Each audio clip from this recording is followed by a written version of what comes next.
কারো মধ্যে যদি 4টা বদঅভ্যাস একসাথে থাকে সে খাঁটি মুনাফিক। আর যদি 4টা বদঅভ্যাসের একটা থাকে তাহলে তার মাঝে মুনাফিকের একটা স্বভাব আছে। এর মধ্যে 1 নম্বর,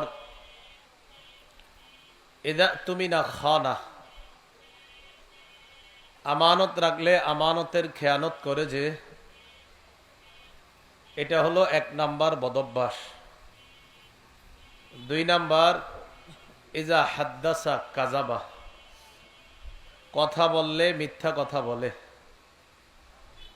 3 নাম্বার, ওয়া ইদা আহাদা গদার, ওয়াদা করলে ওয়াদা খেলাফ করে।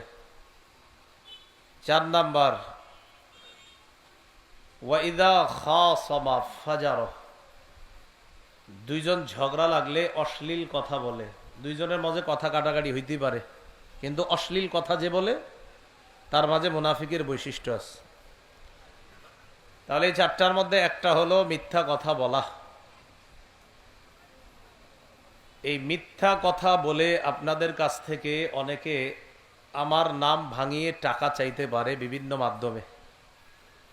কোনোভাবেই কাউকে কোনো অবস্থাতেই টাকা পয়সা দিবেন না যে আমি ওনাকে মাহফিলে এনে দিব, আমাকে এত টাকা দিতে হবে। টাকা চাইলেই বুঝবেন প্রতারক। টাকা চাইলে কি বুঝবেন? প্রতারক। এই কথাটা আপনারা যারা শুনছেন আরো 10 জনে জানায় দিবেন যে টাকা পয়সার লেনদেনে যখন আসবে তখন বুঝবেন প্রতারণার ঝামেলা আছে ভিতরে। পবিত্র কোরআনে মুনাফিকদের বৈশিষ্ট্য আলোচনা করতে গিয়ে আল্লাহ বলেন, ইউখাদিউনা আল্লাহ ওয়াল্লাযীনা আমানু, এরা আল্লাহরে ধোঁকা দেয় আর ইমানদারদেরকে ধোঁকা দেয়।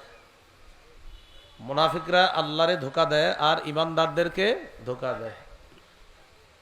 তো ইমানদাররা যেন ধোঁকা না খায়, মুমিন সতর্কতা অবলম্বন করা দরকার।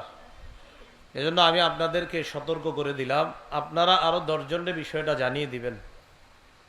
মাহফিল বিষয়ে যখনই দেখবেন আমার ব্যাপারে কেউ বলে যে আমারে কিছু টাকা পাঠান, তাইলেই বুঝবেন এর মাঝে ঝামেলা আছে, আর এই লোক আপনার সাথে কোনো না কোনোভাবে প্রতারণা করার চেষ্টা চালাচ্ছে।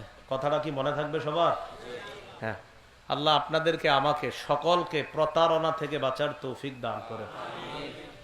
মূল আলোচনায় আমরা এখন ঢুকব। সূরা আহজাবের 40 নম্বর আয়াতে কারিমা আপনাদের সামনে তেলাওয়াত করলাম।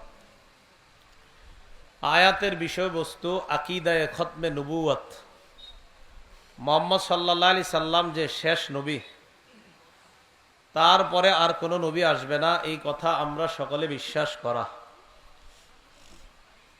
এই আকীদাটা সকলের মধ্যে থাকতে হবে।